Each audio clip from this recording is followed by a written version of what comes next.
Hello, this is Brittany here from Ohana Oracle, and I wanted to go through a review today, a deck review on the т'્િ. This is just one of my favorite decks, and it's relatively cheap. I think right now it's going for just $15 on Amazon, and I'll put a link below to how to get it off of Amazon. That's where I got it. It was a little bit more expensive when I received it a few months ago. And I've had an opportunity to play with the deck, but I'm not super well versed in tarot. I've only been doing tarot itself for about a year now, so I'll be referencing the book a lot. Now, the box for this is really beautiful. You'll see it's gold foil. The front of the box is gold foil, and the bottom of the box is really beautiful. Just has the beautiful pattern designs, beautiful, beautiful, beautiful, all the way around. And then the back is your future indelibly sketched. I don't know that word, but I really like that. The future is in your hands, and just helping us tap into, you know, the energies around us. The booklet itself, now the booklet's just paper, but it's actually one of my favorite guidebooks. It gives a couple, I'm not huge on the spreads, I kind of like more intuitive readings, but it teaches you how to conduct a reading. It's very good at helping you understand the art of tarot, and it'll give you a couple different spreads that you could work with, which is really beautiful, with a lot of clarifiers in the spread, which I like these spreads more than others because I do like the clarifiers. I can get very confused.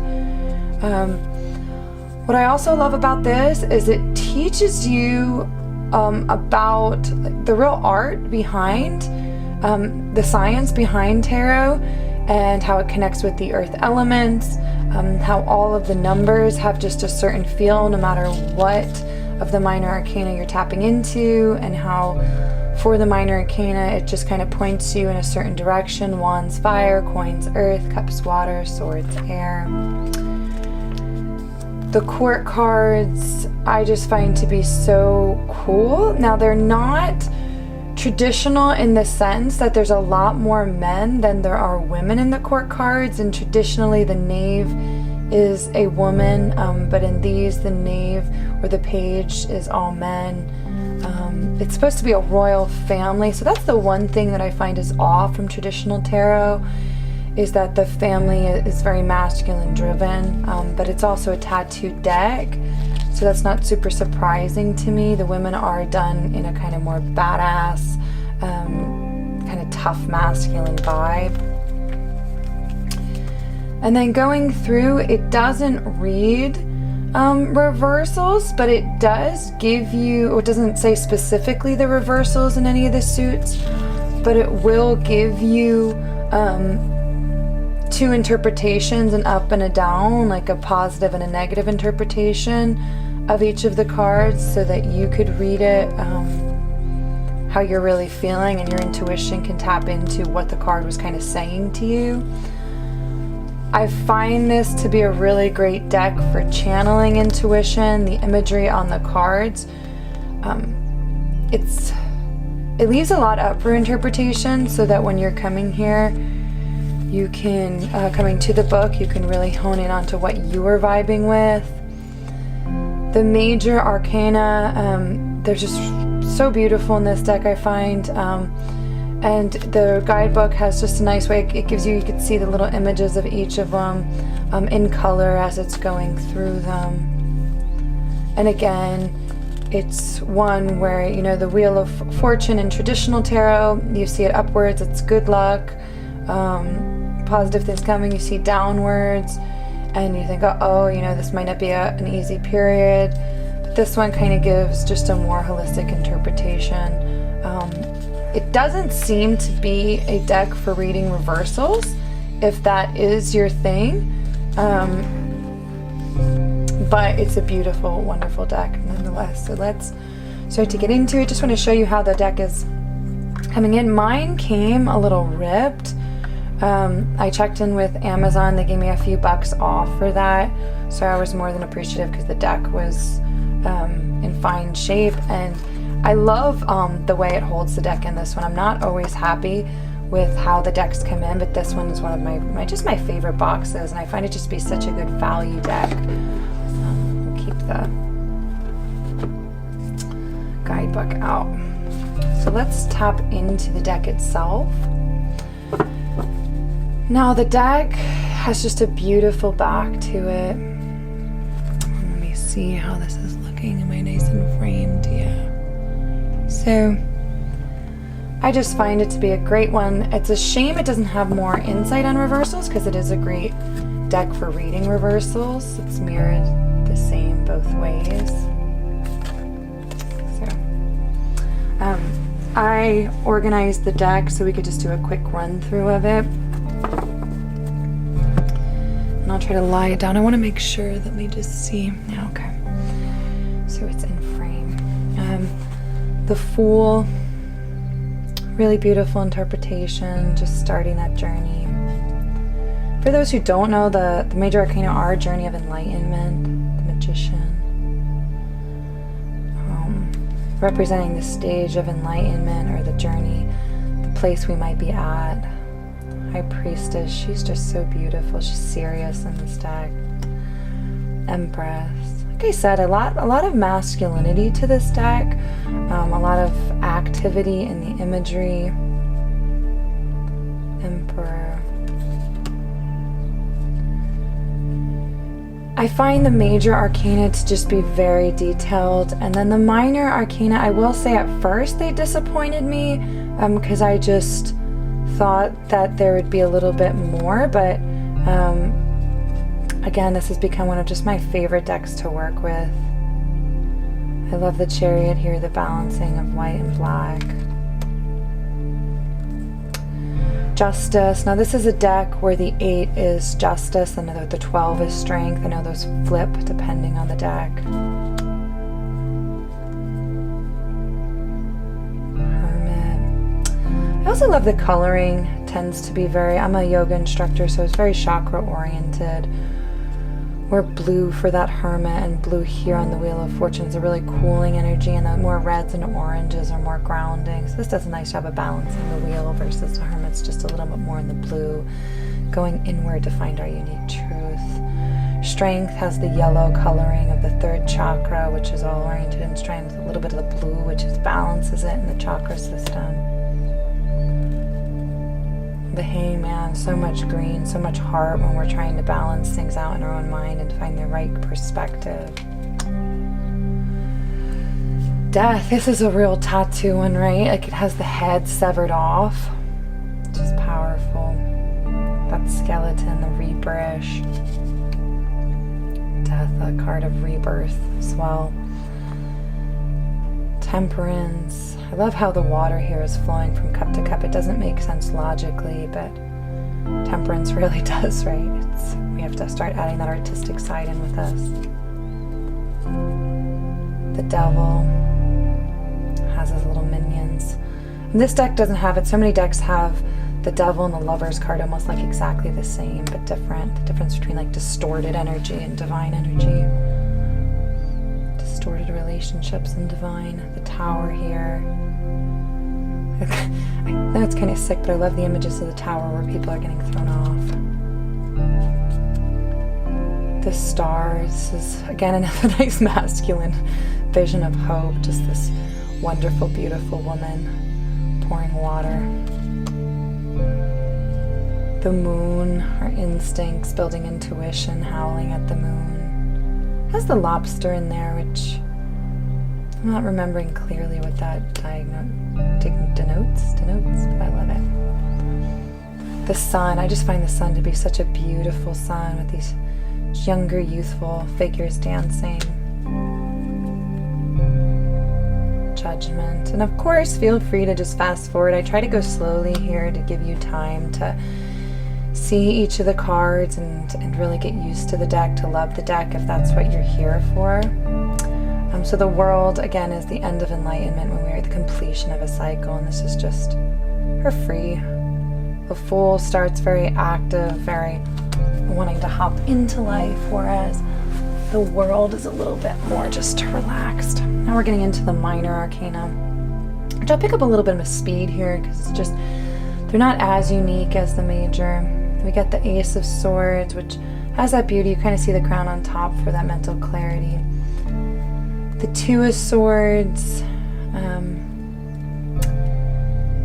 And again, these are just a little bit different than traditional tarot. You don't get as much of the imagery, but you get a lot for interpretation of what you're getting from here, where your eye is coming to. I'm going to quickly go to the deck here to kind of show. So it's stalemate, conformity, inner conflict, duplicity, disloyalty, desire for respite, truce, poise, balance of opposing parts. So I was drawn really to this rose in the middle, so I see more of the truce here than a stalemate of sorts.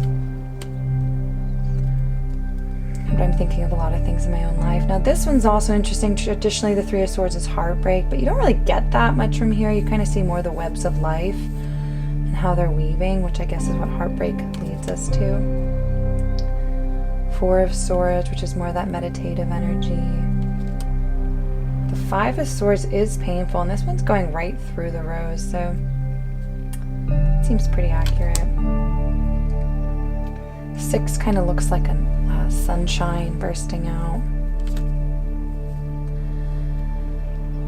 The Seven is a very interesting one. A lot to interpret here. I see a heart and sunshine coming out of it, being really pressed into. Noticing just what you see in these. I find these to be, like I said, at first I didn't love them, but now I've really grown to just appreciate so deeply the artist and how much intention came through in this Tattoo Tarot deck. So I have another Tattoo Tarot deck that I'll be going through. Again, the Ten of Swords is just always a deeply painful one, and I don't really get that from this, which I like. Because it gives you the completion of that cycle a little bit more positively, I guess. But it is all stabbing in the same place, which that red grounding is there. The Knave of Swords, again, traditionally a woman in this deck, or a daughter. In this deck it's a son, it's a young son. Knight of Swords, which is that quick thinker, a quick mover, which you kind of get that energy. The Queen of Swords, no bullshit, right? She's seeing right through you. The King of Swords, I thought they could have made him a little bit more badass, but it's a great image anyway. She's so powerful. The Ace of Wands, starting our passion cards, our fire cards. The swords were air, communication. Wands are passion, fire, strength, confidence. Seeing those depictions. And again, just this, I find the wands to be the most simple. It's just kind of the same thing over and over, this passion coming up, but what is it tapping into? And you can see the little imagery on the side. Gives you really that guidance in a very discreet way, I find, which is what, again, why I love these cards for tapping into intuition. There's so much discretion in the little nuances. Gives you a lot to start pulling your own mind into it, your own heart. Get out of the over-logicking self, even though the book itself is very logical, which very balanced creators. So this is that 10, which is the burden, which I don't really get the burden here. I guess that the arrow's pointing down, heaviness. Again, the Knave, a male. This Knight's pretty badass. You got that intuition really guiding with the passion. Still learning how to channel that passion with intuition. Queen of Wands, she has very passionate eyes. Saucy little thing, sassy little thing. Now I love the King of Wands. He just has such a gentleness about him that I really appreciate. Ace of Cups, overflowing. Now these, I find that there's just certain of the suits that you could just tell there was a deeper connection with. Or maybe it's just me, maybe it's my own connection, so I'm drawing it into it, I don't know. Four of Cups, just those tears, which is a little bit more of a pained Four of Cups than I'm used to connecting with. Six of Cups, coming back on, this is typically more nostalgia, but this one has more tradition in it. Which I just love the interpretations, different interpretations of different tarot decks. Seven of Cups.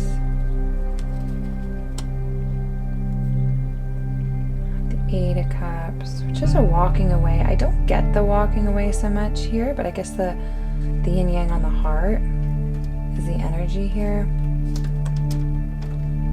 You can hear my roommate walking around upstairs. Contentment, and then that divine love. I love this one, just that harmony, the peace. You have the Knave of Cups, the Knight. Oh, I love these two, my favorite pair. I have that divine love vibe though in my heart. And our final, and the Cups is the water suit, the water. Final, we have the Coins, Ace, Two, the balancing, the Sun and the Moon, the Scales, Three. I just really learned to love this deck. And again, I felt so disappointed there because I'm like, there's just coins, and I didn't really, I didn't slow down. And the more I've had it, I just really appreciate it. Sands of Time. Oh. It's amazing how they could take some, such similarity and make so much more meaning to it. Ten of Coins. Here's the one for options. It's the 8, right? 7. Confusing my tarot right now. Ten of Coins, just so much value here. Traditionally, there's that family card. Knave of Coins, just so much innocence with him. Knight of Coins, our pretty boys. Mama of Coins, Queen of Coins. So maternal. I find him to be the most, unique. That's our ᵗᵃěǔ deck. Again, one of my favorite decks. It's a traditional tarot sizing. It's about the 3x5. It's a nice deck to hold. I hope you enjoyed this review. If you have any questions, or I'm going to be doing a lot of deck reviews, if you want specific connections in them that maybe I didn't go through here, make sure to leave a comment below. Like the video if you like this. If you want the deck, I'll put that link on for Amazon below. And I hope you have a great day. Namaste. Bye.